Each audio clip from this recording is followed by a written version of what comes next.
You will hear a student phoning to inquire about a car for sale. First, you have some time to look at questions 1 to 7.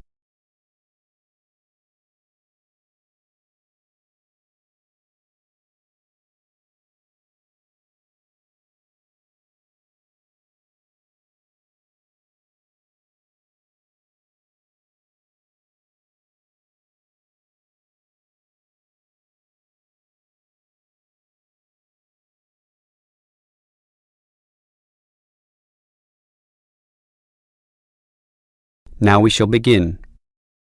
You should answer the questions as you listen, because you will not hear the recording a second time. Listen carefully and answer questions 1 to 7. Hello, can I speak to... the advert doesn't give a name. Well, the name is Bob, and I guess this call is about the car I'm selling, right? Yes, my name's Francis, and I'm definitely interested. You'll like my car then. Clean, neat, nice. What sort is it? Oh, the original model was called an Echo. You know, like the echo a sound can make. But then they changed the name to Yaris just before I bought it. Yaris. I don't know why. I liked the old name, and it's the same car, but that's what it's called. So, what's the colour? The ad says it's cream-coloured. Like cream, then?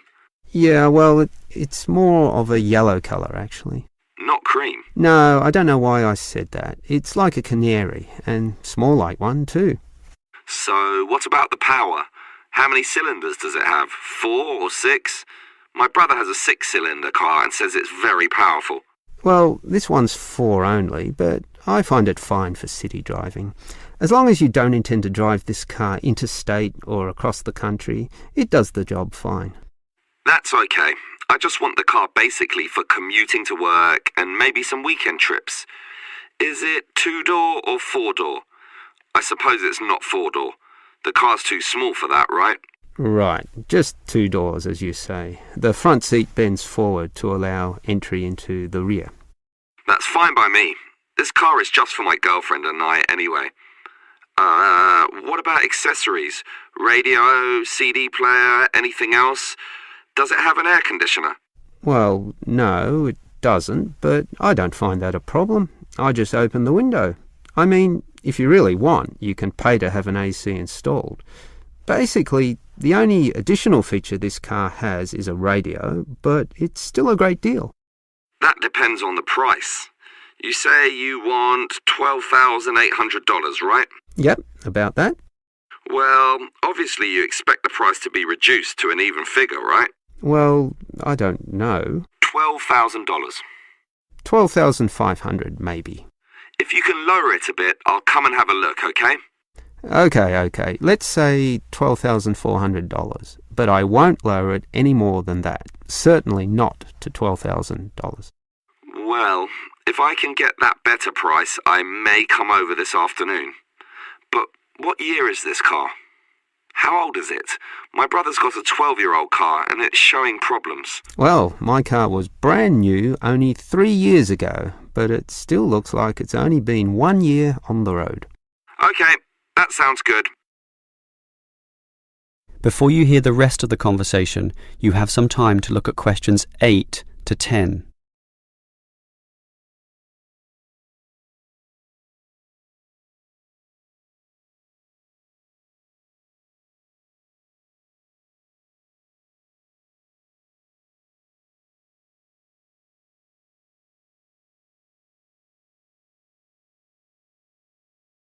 Now listen and answer questions 8 to 10.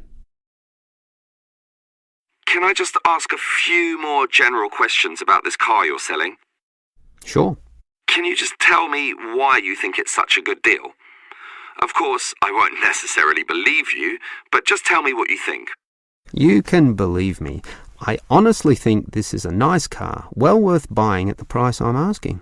How much registration does it have left? To be honest, not so much, but I think having lots of registration is irrelevant.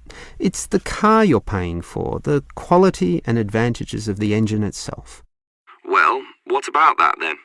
Okay, many people like to accelerate down the freeways, right? There are a lot of speed demons out there who think quickness is all that matters, but basically, people are mostly trapped in city traffic. So one of the things I like is that because this car is small, you can put it anywhere. Say you're in the city wanting to duck into a shop. Well, you can fit this car in any little space while you go shopping or do other things, and that saves you a lot of time. Yeah, but it's not that powerful, right?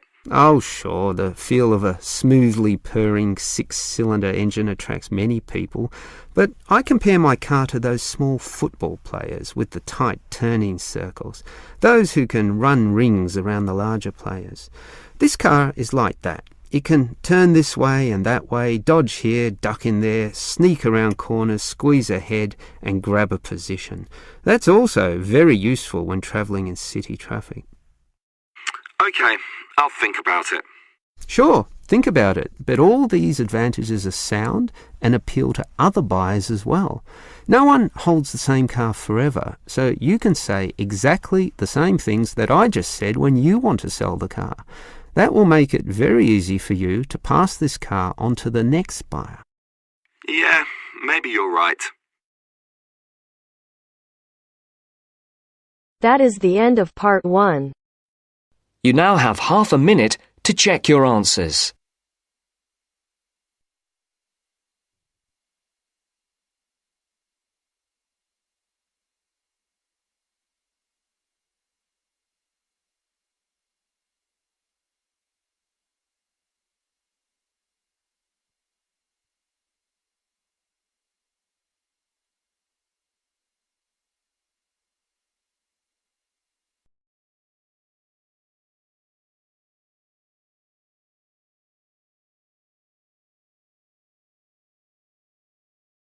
Now turns to part 2.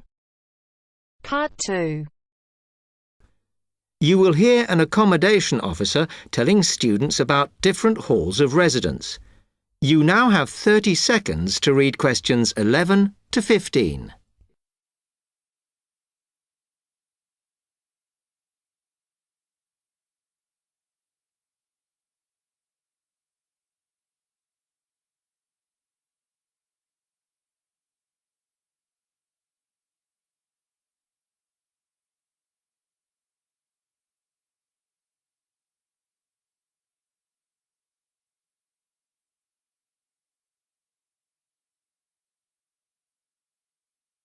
Good afternoon, and welcome to Stanton University. I'm here to tell you about the various halls of residence we have available, should you choose to come here.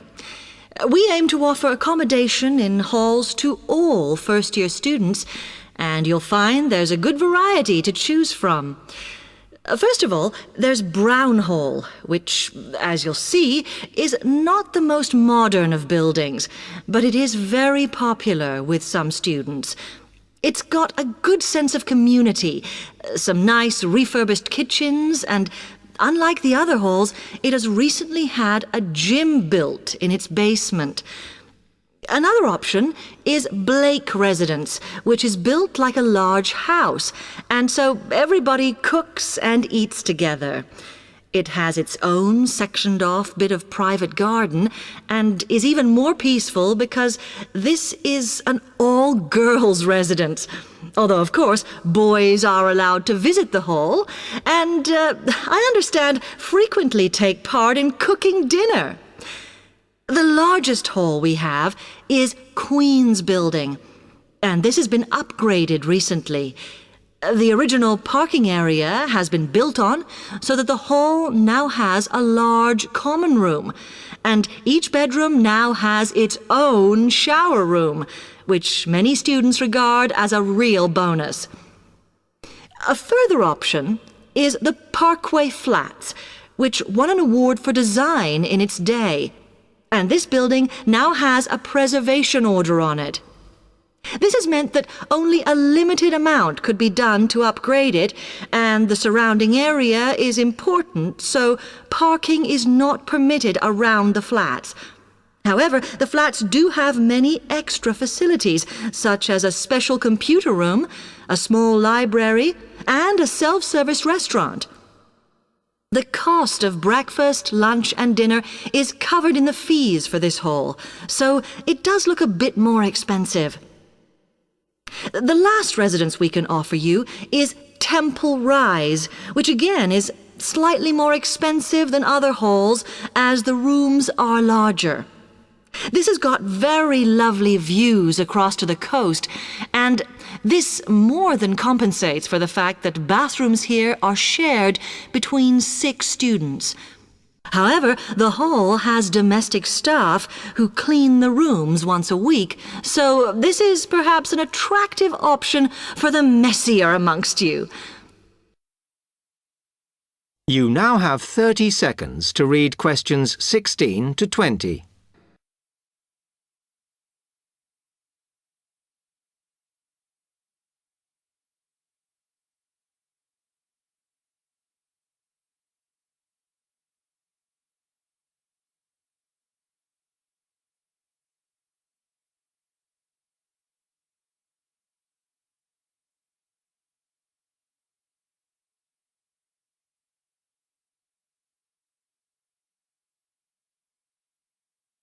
Now, if I can just show on this wall map here where they all are, you might like to go and have a look round. If you come into the main university entrance, at the first junction, you'll find that Brown Hall is on the corner opposite the theatre. So you're nice and near the station here, though I think it can get a bit noisy with traffic. The same applies to Blake Residence, which is directly facing the junction to the university entrance. These halls are often used by medical students and such like, as they're out all day, so don't notice the noise. Anyway, if you then walk along Campus Road towards the main circle, you'll see the library on the corner, and Queen's Building is just past that as you head north. You will find that it is quieter here, and you may get fewer visitors. By the way, the circle is quite a feature of the campus, as it's set into the hills and has a brand new sports center in the middle. It's worth going to look around it. Now, the Parkway Flats are on the opposite corner to the library, facing the circle, as you head towards the main buildings. The main buildings are only about a 5-minute walk from here, and places in these halls go quickly, so my advice is to reserve your place as soon as possible. Then Temple Rise is inside the circle, next to the sports center, but further from the main university buildings. Now, if you'd like to go off and physically look...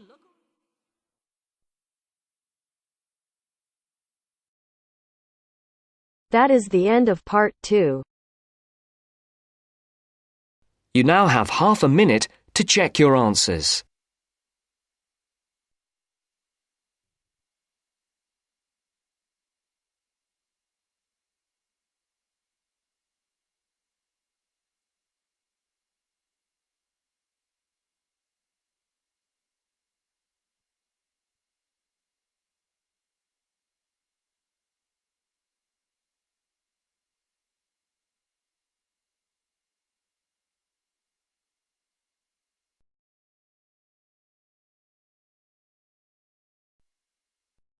Now turns to part 3.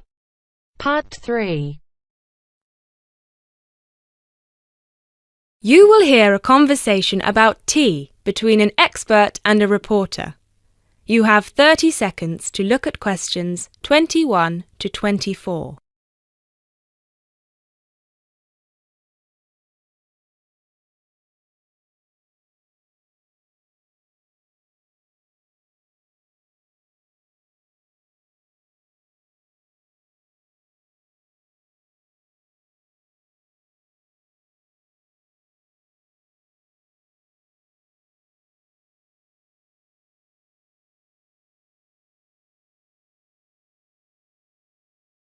Hi Jacob, thank you so much for coming along today. It's my pleasure. I'm very intrigued about what a tea meditation entails exactly. Well, it's very simple, really. I think the first thing you need to keep in mind is that it is mostly about leaving everything that you have been thinking or worrying about today to one side. Really focus on the present moment. Oh, it sounds great. I certainly don't know very much about tea, and I'm keen to get started. But before you go into more detail, can I ask you what your favourite kind of tea is? Well, I think the kind of tea we are going to have today is my favourite. It is pu'er tea from Yunnan province in southern China. What makes this tea special? Pu'er is a dark tea. The regions of Yunnan, the north of Vietnam and Laos, have one of the best climates for growing tea in the world. Pu'er is a post-fermented tea. Oh, what is a post-fermented tea exactly? It is a tea that has undergone a period of aging in the open air. They age the tea for days, even years. The exposure to humidity and oxygen help to oxidize the tea leaves and encourage fermentation. This changes the smell of the tea and also removes a lot of bitterness from the taste. It sounds similar to the process of aging wine. The process is different, but the effect of aging on the taste is certainly similar. Does this mean the tea can be quite expensive? Absolutely. It can be very expensive. The tea is usually pressed into balls or cakes and sold. At one time, only tea enthusiasts cared about buying these cakes, but now many people have realised that they are an investment, and so buy them like they would buy gold, because the price goes up a lot over time. Before you hear the rest of the talk, you have some time to look at questions 25 to 30.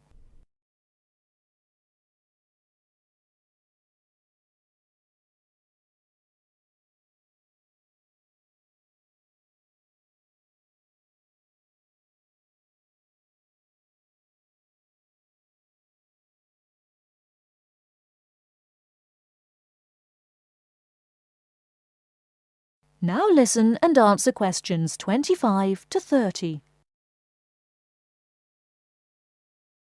So now I want you to focus on clearing your mind of anything other than this present moment.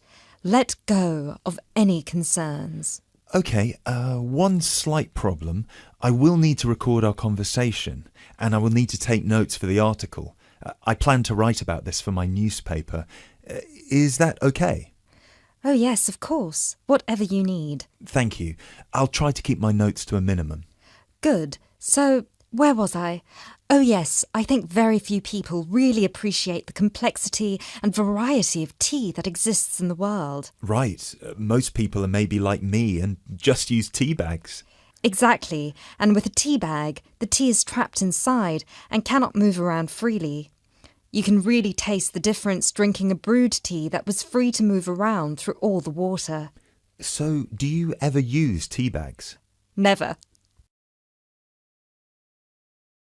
There are many different kinds of tea: white, yellow, black, green, oolong, matcha, herbal and many others. Each one has its own unique properties. To fully experience what each tea has to offer, you must brew it in the correct way. I also believe in only drinking tea that is picked and sorted by hand, rather than using mechanical processes. Although it takes more time, the tea made by hand is so much better that it leads to an increase in the tea's sales. But in that case, surely if there is more interest in the tea, and with the time-intensive farming process, this means there could be shortages because the demand is higher than the ability to produce it. There were shortages for a while, but then an artificial fermentation process was developed in the 1970s, which helped to speed up the fermentation times. As I mentioned, this process has an aging effect on the taste of pu'er tea that is very similar to the effect on the taste of wine that you get from that fermentation process, though for pu'er tea today, we're talking about that artificial process. How can they do this artificially? The farmers gather the tea leaves into a big pile, then cover it with a large sheet or tarp. They spray water on the tea every now and then, and therefore fermentation happens faster. Usually, the tea is left for 30, 45, 60, or even 90 days still. The farmer will check the tea every few days, and just by the feel of the tea, he knows whether it is ready or if it needs more time. Wow, that sounds like a fascinating process. I never realised that there was such a science behind producing tea. Well, now you are ready for the best part, the tasting of it. That sounds like a very good idea to me. So what I will do now is boil the water, and we can begin our meditation. What does that entail? We need to focus on only two things. The first is your mind and body. Forget everything that you have been worrying about today. Forget about what you have to do later on, or what somebody said to you earlier. Focus on your breathing and on how your body feels. If you have aches and pains, acknowledge them. Pinpoint where there is tension in your body and try to release it. Oh, yes. I can really feel tension in my shoulders. Let it go. Close your eyes if that helps. Take deep breaths in and out. Soon we will drink the tea. When you drink it, think about the taste and how it feels on your tongue. Is it easy to swallow the tea, or do you need to gulp it? Can you brew the tea leaves more than once? Oh yes, you can brew some teas more than 10 times. Now we will shift to noble silence, focusing only on ourselves and the tea. Enjoy.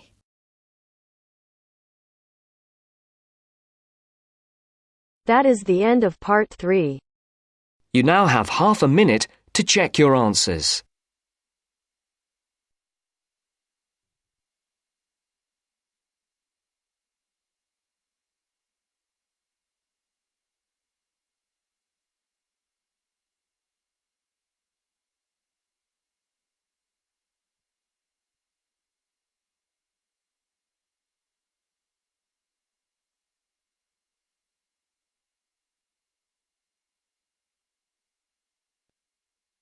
Now turns to part 4. Part 4. You will hear a speaker giving a talk about some recent research about unusual life forms. First, you have some time to look at questions 31 to 40.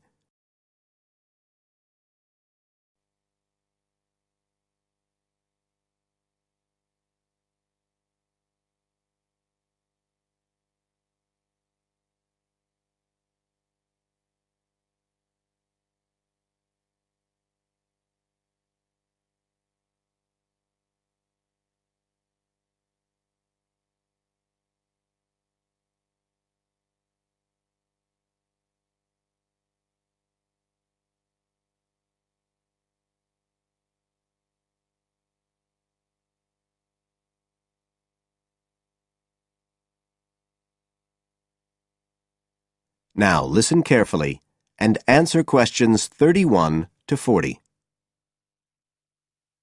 Hello, everybody, and welcome to the 6th of our ecology evening classes. Nice to see you all again. As you know from the programme, today I want to talk to you about some research that is pushing back the frontiers of the whole field of ecology. And this research is being carried out in the remoter regions of our planet, places where the environment is harsh and, until recently, it was thought that the conditions couldn't sustain life of any kind. But life forms are being found, and these have been grouped into what is now known as extremophiles. That is, organisms that can survive in the most extreme environments. And these discoveries may be setting a huge challenge for the scientists of the future, as you'll see in a minute. Now, the particular research I want to tell you about was carried out in Antarctica, one of the coldest and driest places on Earth. But a multinational team of researchers from the US, Canada, and New Zealand recently discovered colonies of microbes in the soil there where no one thought it was possible. Interestingly enough, some of the colonies were identified as a type of fungus called Bouveria bassiana, a fungus that lives on insects. But where are the insects in these utterly empty regions of Antarctica? The researchers concluded that this was clear evidence that these colonies were certainly not new arrivals. They might have been there for centuries, or even millennia, possibly even since the last ice age. Can you imagine their excitement? Now, some types of microbes had previously been found living just a few millimetres under the surface of rocks, porous Antarctic rocks. But this was the first time that living colonies had been found surviving, relatively deeply in the soil itself, several centimetres down, in fact.